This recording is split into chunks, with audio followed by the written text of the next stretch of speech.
it felt really shitty to be queer and Muslim and be going to straight Muslim spaces and queer spaces and just really like living at the intersection of those things. What's good? I'm Nikisha Elise Williams, and this is Black and Published, bringing you the journeys of writers, poets, playwrights, and storytellers of all kinds. Today's guest is Lamya H, author of the memoir Hijab Butch Blues, a book Lamya had no intention of writing until she started channeling her anger into essays. Honestly, my agent knew before I did that I was going to write a book. She contacted me because she had read a few of the essays that I was writing, and a lot of the essays had these sort of like memoir elements. And she was like, cool, you should write a book. And I was like, haha, absolutely not. I'm flattered, but I don't think so. Centered around their experience of being both Muslim and queer, Lamya's memoir is a lesson on how to carve out a life that works for you despite the rigidity of systems of faith and gender expression. The reason they said forgetting was necessary for them to live. Plus, how picking at the scars of life helped them be more vulnerable on the page. And the two beliefs about God that helped them get out of bed in the morning. That and more is next when Black and Published continues.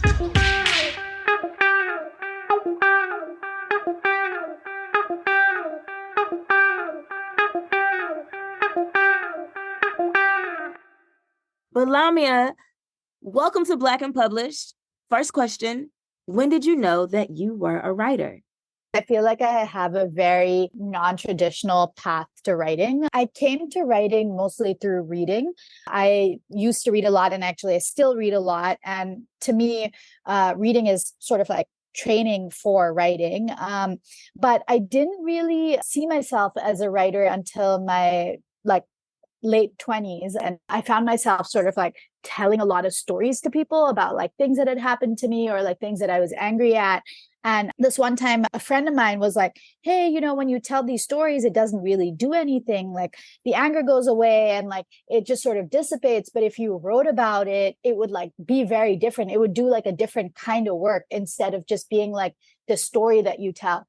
And so I kind of started writing out of the blue when she said that.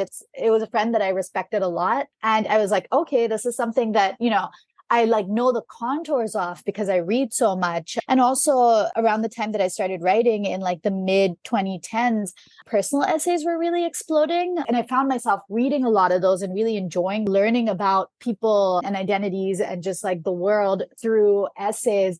And so I was like, okay, cool. Let me see what happens if I write one. And I wrote one, and I really enjoyed writing it. I enjoyed sort of like putting it out into the world and having feedback. And from there, it kind of like snowballed in some sense. I found that I had so much more to say. And then I started applying to random things. I applied to a queer writing retreat called Lambda Literary, and things really snowballed. And so it wasn't until I would say like my late 20s that I was like, okay, I'm doing this. I'm writing. I enjoy writing. I'm a writer. I hear the question mark in your voice. What were the things that were making you angry that forced you to explore the depth and breadth of that anger with your words? So when I first started writing, the things that were making me really angry were just the way that people who were living at the intersections of queerness and Muslimness were treated in both those communities. It felt like there was a lot of homophobia in Muslim communities. And it felt like there were a lot of people that I just like didn't want to be out to, that I was like scared of accidentally coming out to, people who just like said a lot of like homophobic things. And then similarly, I felt like the queer communities I was in were really, really Islamophobic as well. And so it felt like, people were just like constantly making comments, like sometimes, consciously, sometimes unconsciously that felt like very xenophobic, that felt very like anti-Muslim. And there was this way in which my presence at various events as someone, who was wearing hijab, it felt like there was this weird way in which that was being like exoticized. And my first essay actually came out of an incident that happened where I went to Brooklyn Pride, and afterwards everyone was hanging out at a bar. And I was in line waiting to get in. And this woman behind me, I started stroking my hijab, and I turned around and she was like, nice. And it made me so angry. And that really precipitated me thinking about the ways in which it felt really shitty to be queer and Muslim and be going to straight Muslim spaces and queer spaces and just really like living at the intersection of those things. Did your writing make it easier for you to navigate those spaces, or did it just open your eyes into all the contradictions that exist in those spaces? I think in some ways, both. I think part of why I started writing and part of what I find interesting about the act of writing is that to me, it feels like you're solving a puzzle. Like there's something that's like stuck in your head and you're like, why do I keep coming back to this over and over? Why does this feel uncomfortable? Why am I like still thinking about this? And so what writing allows me to do is really look at that sort of like that problem and disentangle it. It doesn't mean that I like necessarily solve it or like things get easier, but definitely it allows me to approach that from different angles and really think through what makes me uncomfortable. What are the various parallels that I'm seeing? What are the ways that I can sort of like work through this? And so to me, it felt like writing about that incident, for example, like really helped me be like, okay, why is this making me uncomfortable? Why is this making me angry? What do I need to do next time that I go into a space like this? What would I say? What would I look out for? Who would I go with? What are the spaces that I would go to? And so like really sort of like exploring from all these angles. And similarly, so a lot of the other essays that I wrote really sort of like disentangled various problems. Like one of the things that I found myself thinking about again and again when Trump was like running for president is that like there was this way in which people were talking about Islamophobia as if it was this new thing. And to me, it felt like a continuation of the past. It felt different, but it didn't feel new, if that makes sense. And so I wrote an essay about that, the ways in which Islamophobia has shown up in my life over and over, and the ways in which like, things weren't new. And I found myself going back at statistics, kind of writing to really sort of like disentangle both what I was feeling and then also look at the numbers and the data and really think through what was happening. And so then I wonder, what did it feel like in your body to be in a space and time in the United States where Islamophobia is not new, but is being treated as such, and to be othered for that. And then also to be othered because of you being part of the queer community and having to navigate that as a brown person with Middle Eastern, Southeast Asian descent at a time where white nationalism and the xenophobia was really beginning to show and be emboldened because of Trump running for president in 2016?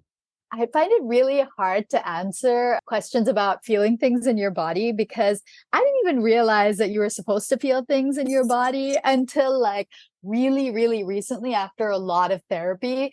Oh my gosh. But I think that's actually part of the experience and part of what you're asking. Like, what did it feel like in my body? Like, and honestly, I don't know that it felt like anything. And part of that is because I feel like I needed to feel nothing to get through it. You know what I mean? Like if you sort of like really are attuned to and listen to the way that like racism shows up in your body, like that, it can kill you, like literally, like, yeah. So I find it so interesting. And one of the things that I've been thinking about a lot recently is sort of like the process of forgetting and the ways in which like it feels like there's a level of forgetting that needs to happen to go on and move on that makes me really angry. And that also makes me be like, is this like is this necessary to keep going? Is that why this like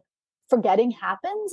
I found myself thinking about recently was the Muslim ban. There's this way in which I move through the world every day forgetting those things. And I find myself so surprised at myself, at this forgetting. And I've been really sort of like thinking through the politics of that, why that forgetting happens, who gets to forget, who is made to forget. And those are the things that I've been thinking about these days. When I asked that question about how it felt in your body, because I often find as a writer myself and just talking to other writers that it's the things that we feel in our bodies that will often send us to the page to release it in some sort of way. And so I was wondering if you ever noticed that kind of correlation in your work. I think for me, some of that happened the other way around, but had the same effects. So for me, as I was writing, I found myself having to revisit some memories that I just like hadn't thought about in a really long time. And for me to really be able to write about them, I had to almost like re-feel them. I had to like really like sit in that moment and like let the feelings sort of like come to me. And a lot of them were feelings that I had suppressed. But in the process of writing, I had to really sit in those feelings and kind of like move through those feelings and looking at sort of like who I am now and the ways in which I could let go of some of those things by putting them on a page, by not forgetting in some sense. Like writing is an act of archiving and it's an act of refusing to forget. And so in some ways, it felt like I could do that, but also sort of like loosen those memories inside me. Does that answer your question? Does that make sense? That makes perfect sense, because that was going to be another question that I had, is because talk about the necessity of forgetting how you were feeling in certain moments. And yet you wrote a memoir, yeah, which requires you to remember and to not only remember, but to feel and relive those moments in real time, to put the words down now with the perspective that you have on it from where you are in your life now to looking back at your past. And so all that to say, when did you decide that, responding to things in the world through essays and, reported essays with statistics was not enough and you had to tell your personal story? Honestly, my agent knew before I did that I was going to write a book, which honestly, like I like think back at that and laugh so hard, because she contacted me because she had read a few of the essays that I was writing. And a lot of the essays that I was writing had a lot of personal stories. And so they had these sort of like memoir elements. And she was like, cool, you should write a book. And I was like, haha, absolutely not. The longest thing I've ever written is 2,000 words. And that felt like a lot. Yeah. 80,000 words later. No, but really. So yeah, she was like, you should write a book. Let's write a proposal and like, let's put it out into the world. And I was like, nah. Yeah, I was like, I'm flattered, but I don't think so. And then I applied to this mentorship called the Queer Arts Mentorship, where you get paired with a mentor who's sort of like further along in their career than you are. And you get to work on a project together for a year. And I was so lucky to be paired with Naomi Jackson, who is a fiction writer and is like absolutely brilliant. And so I was working with her and I had this idea for this essay that I wanted to write. And it was just so helpful because for a year, she was basically like, cool, let's come up with some sort of like deadlines and goals and let's write. And she was willing to read everything that I was writing. And so I wrote one essay in the book. It's the essay about Hajar. And it's interesting because she wasn't the one who was like, cool, this is a bigger project. It was me. But she definitely did like a lot of sort of like nudging and being like, you can do this. And once I wrote that essay, I found that I had so much more to write in the same style. And the style specifically is using stories about figures in the Quran as anchors to really think through my own life. And once I wrote one essay, I found that there were so many other essays that were in me, because in some ways I had been thinking about these sort of like parallels and these characters from the Quran my whole life. So I wrote one essay, and from there I found myself writing more and more and more. And that year was just so phenomenal because she read everything that I wrote, workshopped it with me, basically one-on-one, which, is just like such an incredible experience to have. And from there, I started writing. And then life happened, and I took like a pause for a while because the program ended. And I just like, it's so hard to find time and space for writing when you don't have deadlines and you have a 9-to-5 job and other sort of like engagements. And then COVID happened, and there was a shutdown. And I had one of the kinds of jobs where I couldn't work from home at all. So for 2 months while my work was shut down, I just like, I suddenly had time and space to write, which honestly was just incredible. And I don't know in what other capacity I would have had that chance. But yeah, with that time and space, I was able to write the rest of the book. And I emailed this agent who had written to me being like, hey, so I think maybe I have a manuscript for you. And she read it and was like, okay, let's do this. So yeah, Wow. that's my story of how I wrote a memoir. First of all, it's no, I'm not going to even write a book proposal with an agent to, hey, I actually have the whole book already done, which is not how nonfiction generally goes. I know. So let's talk about your publication process, since now the book is done.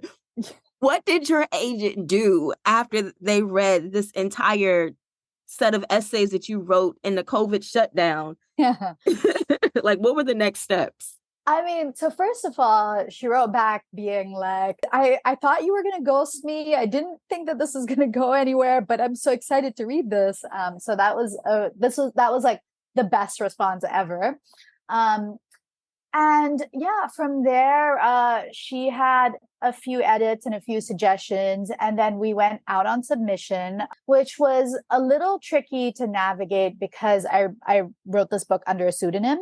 Mm-hmm. And well, honestly, it was me. I was the one who was afraid that would sort of like really limit the possibilities that I would have in terms of traditional publishing. But my agent is just like such a badass. Her name is Julia Carden. But what I really loved about her was that she really sort of like championed the whole anonymity thing. And she was just like, we're always only going to do what you're comfortable with. If anyone has a problem with the anonymity thing, that's on them. And it's better to know during the submission process than to like run into something later on. So she was just like so good about that. And then the book got picked up by Dial Press with Penguin Random House. And the editor who was interested in it, who we ended up going with, is someone that I could not have been luckier to find in some ways. She was kind of the perfect person to edit it because she has a lot of experience with queer books and telling queer stories. And again, was another big champion of the anonymity thing. And so she really approached this book in ways that I find that really worked for me. She read it both on sort of like a line by line level, but then also like stepped back and looked at it in a structural way. And I feel like I'm so lucky because it felt like my editor really, really got my book and like got what I was trying to do. And so I actually really enjoyed the editing process too, which I know like when I've said this before, people are like, what the fuck? But like, how cool to have someone who knows their shit around storytelling to look at your work and read it in a way to make it better. It was really incredible. Yeah, and then the book went out into the world and it was so many feelings. I felt all of them in my body. You know, when you're writing a book, it's just like such a solitary endeavor. You know, you're at your computer, at like, you know, a desk or a coffee shop or whatever, and it's just you and the page. And then you put it out into the world and people read it and suddenly, you know all these things about you.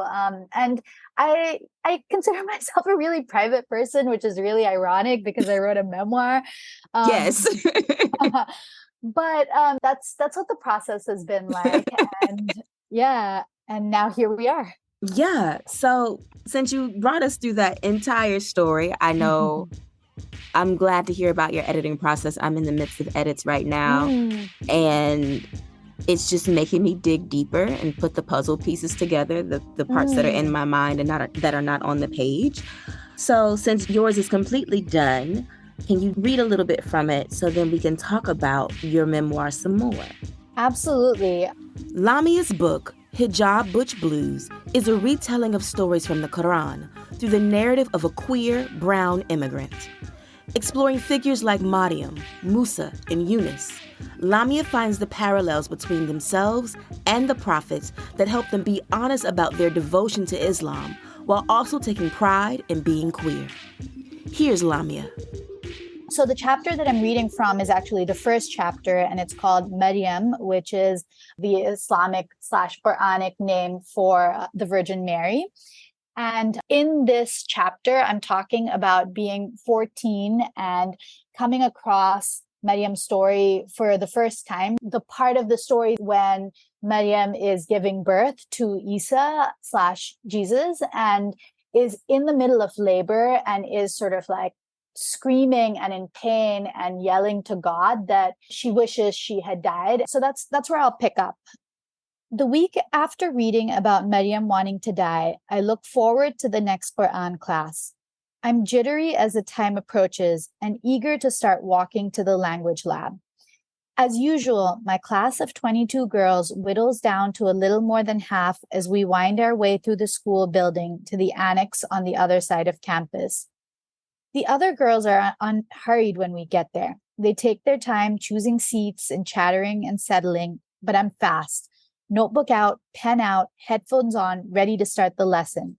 I'm jumpy, hyper aware of everyone and everything, anxious that I'm being transparent, that everyone can tell that I'm craving the next installment of the story of Maryam, that I'm leaning in so as to not miss a word, that I'm grasping at everything I can learn about this woman who complains to God and wants to die.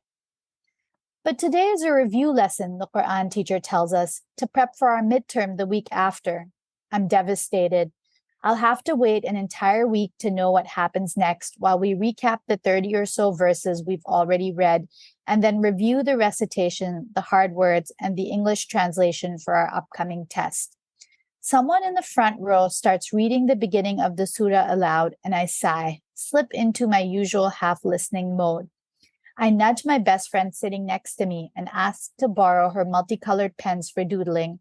Then someone reads a translation of these verses aloud and mention in the book the story of Maryam when she withdrew from her family to a place toward the east, and she took in seclusion from them a screen. Then we sent to her our angel, and he represented himself to her as a well-proportioned man. She said, "Indeed, I seek refuge in the most merciful from you, so leave me if you should be fearing of Allah." He said, "I am only the messenger of your Lord to give you news of a pure boy, Isa." She said, "How can I have a boy while no man has touched me?" I stop doodling, stop calculating how many minutes till the end of class, stop thinking about the bag of chips in my backpack, stop breathing for a second, my body caught in a moment of clarity that shoots through me and suspends my thoughts. Suddenly, my arm raises of its own accord, and before I'm aware of making any conscious decision, I'm speaking, my voice higher than usual and breathless. Miss, did Miriam say that no man has touched her because she didn't like men?" There is a pause, 2 seconds of shocked silence before my classmates break into titters. Some roll their eyes. This sounds a lot like one of my infamous questions that derailed the class, and some of my classmates are annoyed that I've interrupted their get out of jail free summary of the classes they've skipped and the things they need to know for the midterm. But I'm grateful, so grateful for the tittering. It conceals my earnestness.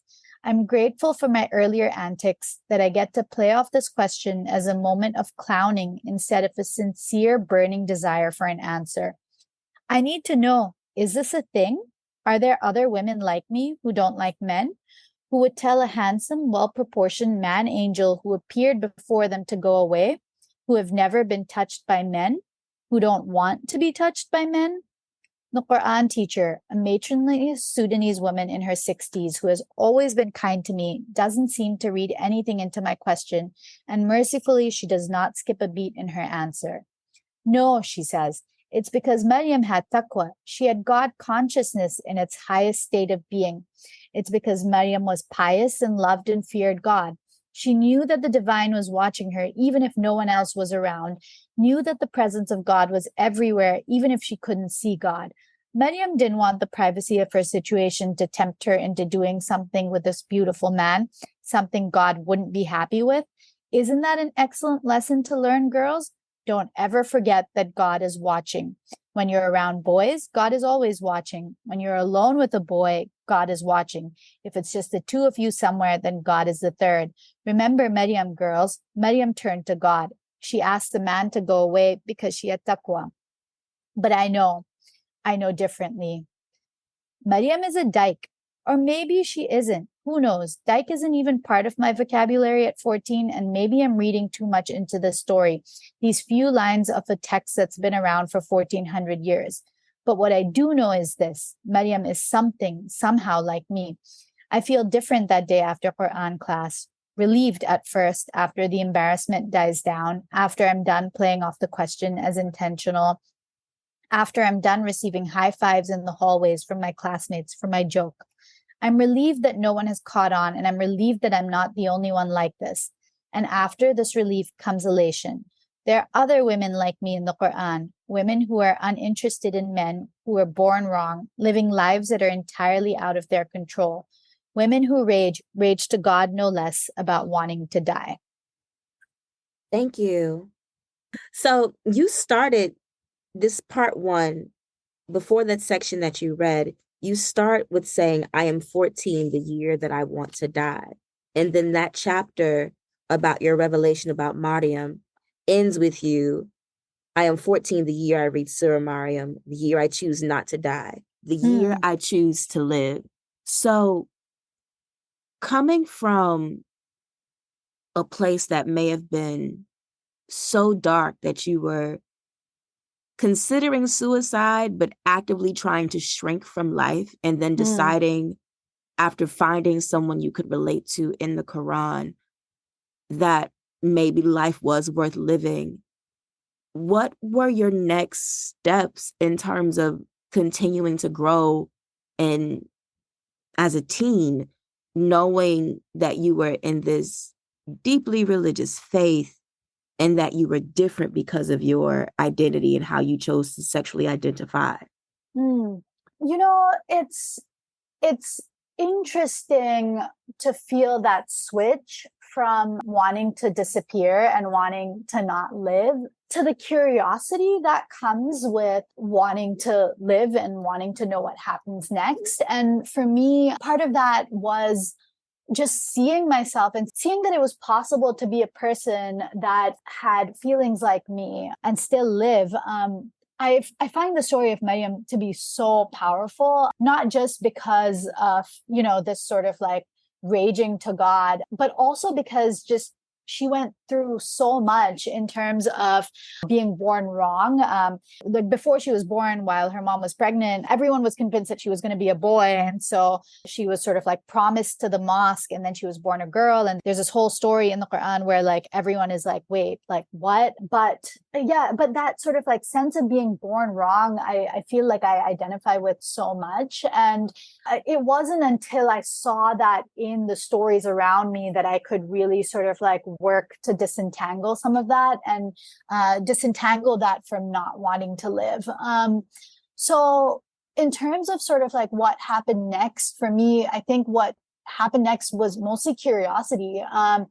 Are there other people in this world like me? What does this mean for how I want my life to look like? What will my day to day be like? Who will love me? Who will take care of me? And who will I love? And who will I take care of? And I think it really shifted for me this way in which life was supposed to play out. Growing up, it felt that there was a sort of like path that's written for you. And I was just supposed to continue on in that path. But reading about Maryam, it made me feel like that was not the path that I wanted to take. And how do I go about not doing that? And in addition to Mariam, you look at several other prophets and figures that are both in the Quran and in the Bible and really use their experiences to interrogate your own. And I don't know if you've ever been asked this question. I'm sure you Mm-hmm. have. But I feel like it would be so easy to let go of religion and faith in the name of self-acceptance. And yet you've done the opposite and clung Mm-hmm. closer to it to really try to understand not only the faith that you were raised in, but how you can make it work for you or how you can find yourself in it. Mm. And I wonder why that was important to you, because again, as I said, I feel like it would have been so much easier to be like, you know what?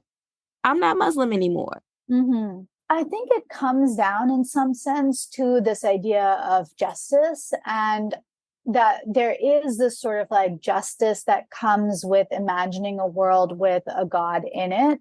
And because to me, it feels like, I don't know, everyone has such different like life experiences, and like there are people who live lives that are so awful, and then there are people who live lives that are so cushy, and the unfairness of it all, and the idea that all of that dissipates and into nothing feels so incredibly like depressing to me, that it feels like that's not the kind of world that I want to live in. And to me, this idea of like a God and like a justice at the end of it just feels really compelling.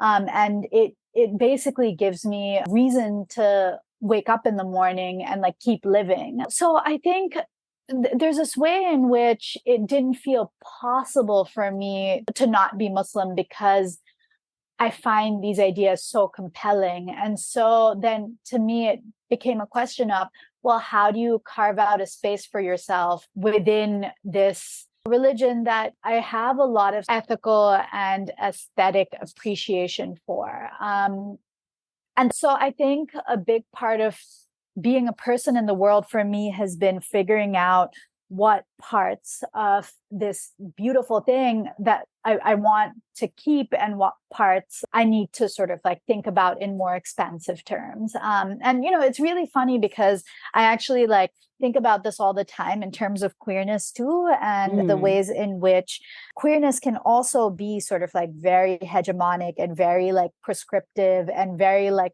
almost like a religion almost, in the sense that like this is the right way to do something that was meant to be rebelling against normativity.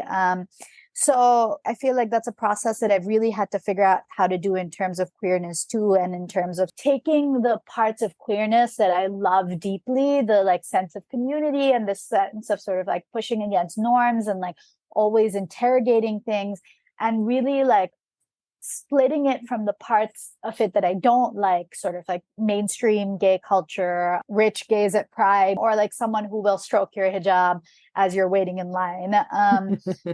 So for me, it's been like a really sort of like parallel experience of learning how to do that for these two things that I really love deeply. So I have to ask one more God question before we lean into the queerness questions. You said that part of what keeps you grounded in your faith is this belief that God is just. Mm. I wonder, because of the way of the world and how you've had to navigate it, do you also believe that God is compassionate? Yeah, I do. I do, but I think that the way that life plays out sometimes is not compassionate. So that's a paradox. But I also think that I don't know, life is messy and hard, and we grow and learn from it. And I do think that God is compassionate and merciful and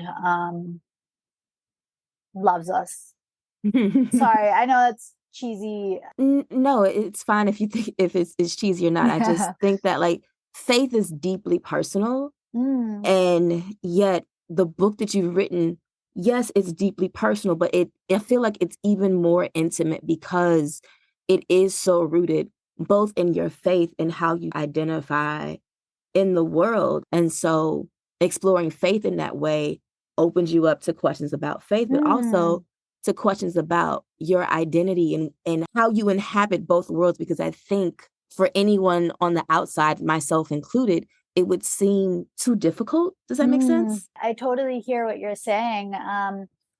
Yeah, to me, it's felt like that difficultness has added to the beauty, if that makes any sense, because that difficultness has really made it so that I have to put effort into it, sort of like really engaging with the world and engaging with those difficulties has been really enriching for my life. I think back to myself at, in my teens or in my 20s, and I was like really dealing with a lot of like self-loathing and a lot of just like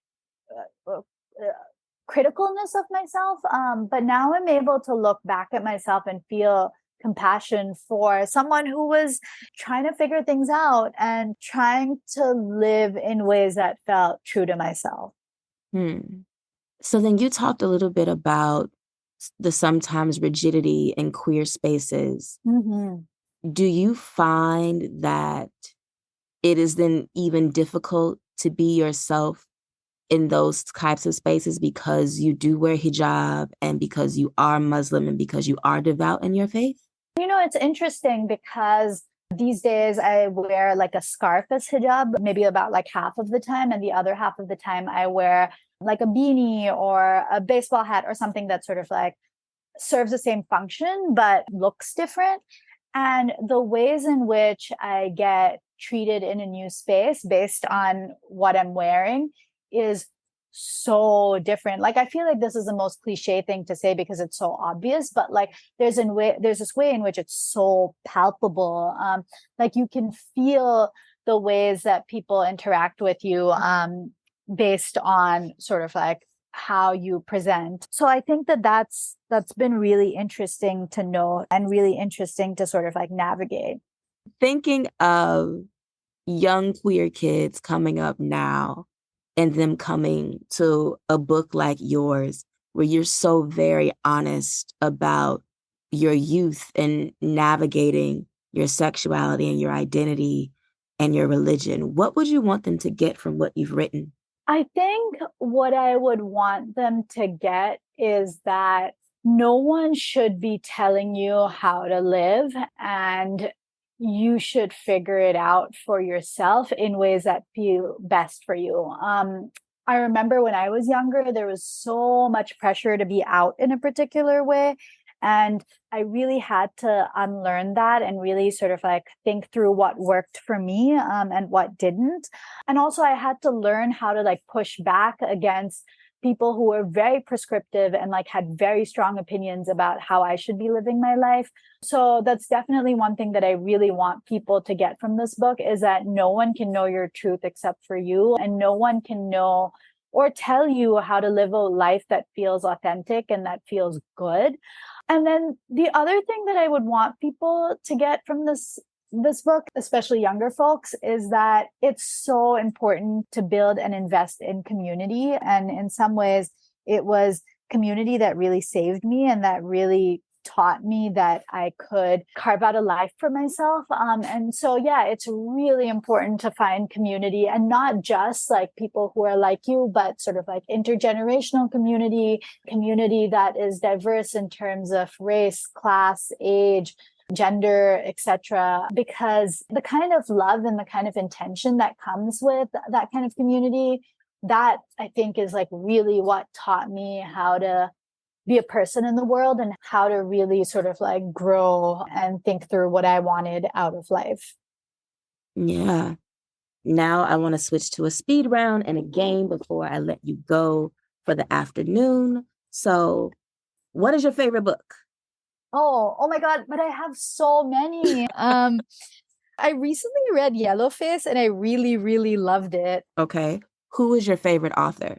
I have to say Audre Lorde because she changed how I think about writing. Who is your favorite prophet in the Quran? Definitely Maryam. What is your favorite TV show?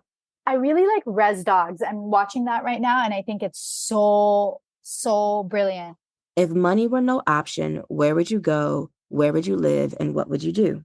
I would go to Fiji. I've always wanted to go. Where would I live? I think I would still live in New York. I think it's the best city in the world. And I think that there's just like the globalness of the city is just like unmatched. And I would quit my job and travel. Name 3 things on your bucket list. Okay. Bike across the country, learn Spanish, and run a marathon. That's very ambitious. I love it for you, though. What brings you joy? Ice cream, definitely. Ice cream is so joyous. It is. What brings you peace? You know that feeling when you've done something for yourself that's hard to do, but you made yourself do it? That makes me feel really, really good and peaceful. So I guess like in a way, taking care of yourself. And then if you were a color, what color would you be and why? Maybe dark blue because that is a color of most of my clothes in my closet. So I think it's like aspirational. It's a really cool mixture of sort of like mysterious, but also like calming. All right. So our game is called Rewriting the Classics, and classic is however you define it. So name one book you wished you would have written. Oh, wow. Alison Bechdel's Fun Home, because that would mean that I can also draw. Name one book where you want to change the ending and why. Ooh, White Teeth by Zadie Smith. Because it's one of the books that like really changed how I think about writing people of color. But I just find the ending really underwhelming. So I would change that ending. And then name a book that you think is overrated or overtaught and why. Oh, Catcher in the Rye. White boy angst. Cool. Yeah, I mean, I know that's a thing, but yeah. A lot of people say Catcher in the Rye. Really? That's so funny. Yes. That is hilarious. All right. So my final question for you today is, when you are dead and gone, what would you like someone to write about the legacy of words and work that you've left behind? Oh, I think I want to be remembered as confusing and mysterious. So maybe writing a memoir was not the best idea, but that's definitely what I'm going for. Confusing and mysterious. Big thank you to Lamya H for being here today on Black and Published. Make sure you check out Lamya's memoir, Hijab Butch Blues, out now from the Dial Press. And if you're not following Lamya, check them out on the socials. They're at Lamya is Angry on Instagram and Twitter. And Lamya is spelled Lamya. That's our show for the week. If you like this episode and want more Black and Published, head to our Instagram page. It's at Black and Published, and that's BLK and Published.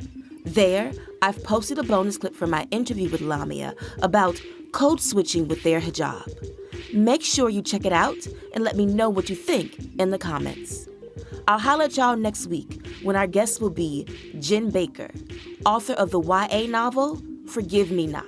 If you are in a space where you have a number, if you are in a space where you were reminded everything you did, if you are in a space that is decrepit, if you are in a space where they don't give you good food, if you are in a space where you are isolated, if you are in a space where you can't move freely, your freedoms are being taken so much How do you expect people to act when you're taking something from them rather than being like, well, what do you need? That's next week on Black and Published. I'll talk to you then. Peace.